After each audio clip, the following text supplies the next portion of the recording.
Not everyone might be familiar with this MMA fighter just yet.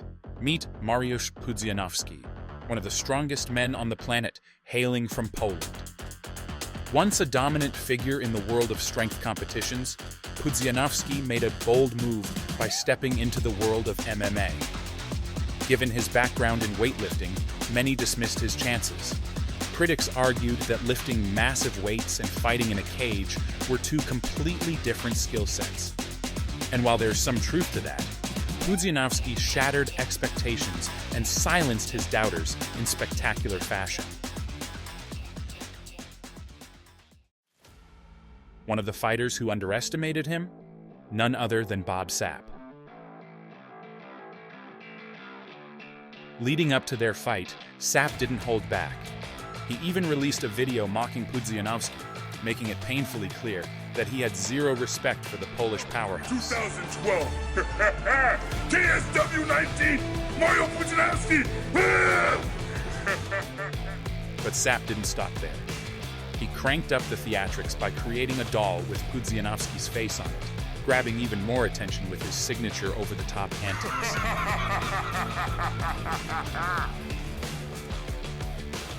And if you thought that was it, think again.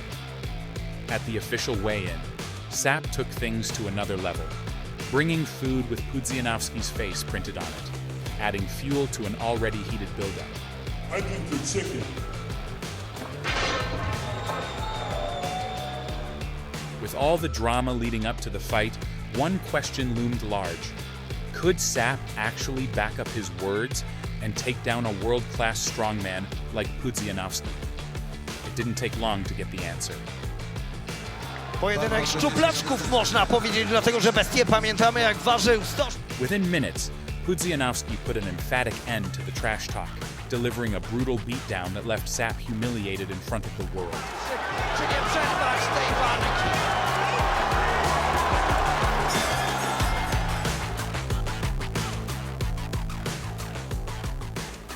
Another fighter who went out of his way to mock Pudzianowski, James Thompson.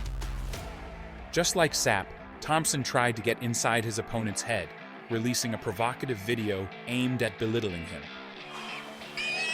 I have a Pudzianowski's large size. They're very fat. Yes!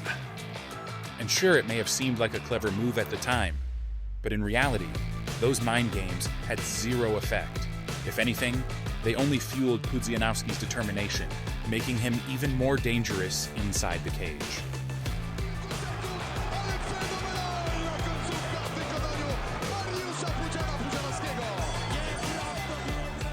When the fight was over and the scores were in, there was no doubt about the result.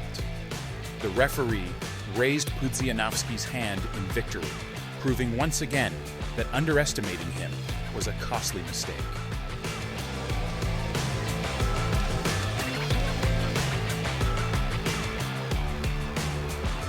Then came another challenger, Najman. Unlike Pudzianowski's previous opponents, Najman exuded confidence. He even confronted Pudzianowski face-to-face at the pre-fight press conference, standing his ground with no hesitation. But did his boldness give him any kind of edge in the fight?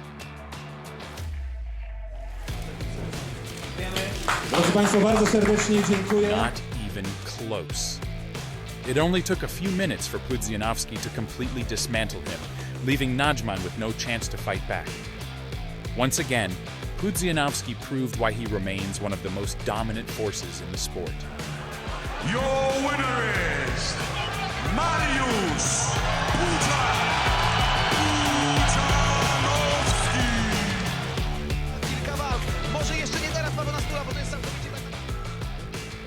At one point, Pudzianowski even squared off against the legendary Butterbean. As expected, Butterbean, like many before him, underestimated the Polish strongman before the fight even started. His background in strength sports had made him an easy target for skepticism time and time again. So, the big question was, would Butterbean's pre-fight trash talk hold up, or would he end up regretting every word? Punching each other in the face, I guarantee you I hit harder. That's the important part in a fight. It didn't take long to find out. Just as many had predicted, Butterbean's words came back to haunt him. In a shockingly short amount of time, Pudzianowski handed him a crushing defeat. Ladies and gentlemen, and the winner is Mariusz Pudzianowski. Another fighter who openly disrespected Pudzianowski's MMA transition was Tiberius Kowalczyk. His arrogance was on full display during their pre-fight photo session, making it clear that he didn't take Pudzianowski seriously.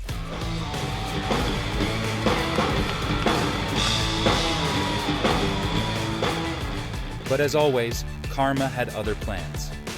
Once inside the cage, Pudzianowski made him pay for his overconfidence.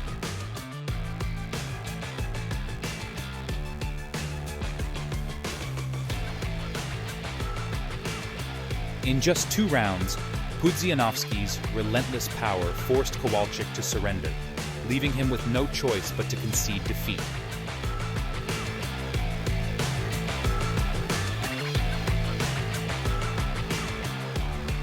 And Kowalczyk wasn't the only one to make that mistake. Another opponent, Popek, severely underestimated Pudzianowski as well. His overconfidence was obvious at the weigh-in, where he carried himself like a man who thought he had already won.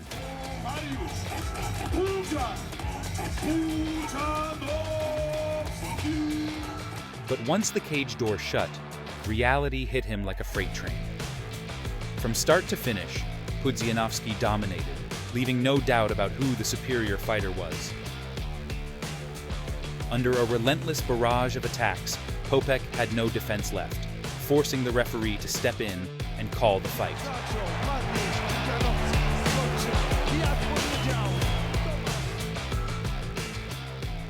Then came Łukasz Jurkowski.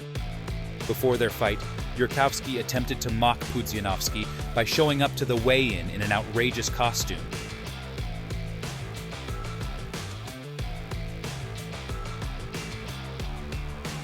But when the fight actually started, the joke was over. Completely overwhelmed by Pudzianowski's relentless assault, Jurkowski found himself in deep trouble.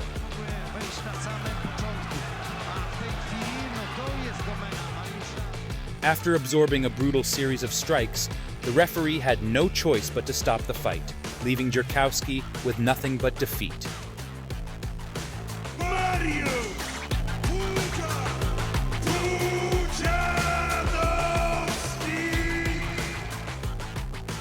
And finally, we have Bombardier, the latest in a long line of fighters who made the mistake of underestimating Pudzianowski. Parce qu'il a plus de combats, mais pas plus d'expérience. Parce que moi, j'ai fait beaucoup de combats. Leading up to the fight, Bombardier confidently claimed that his experience far outweighed Pudzianowski's.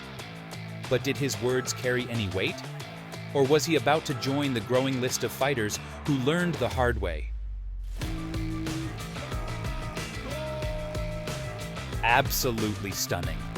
In just 18 seconds, Pudzianowski obliterated Bombardier with ease. Could this be one of the fastest knockouts in MMA history?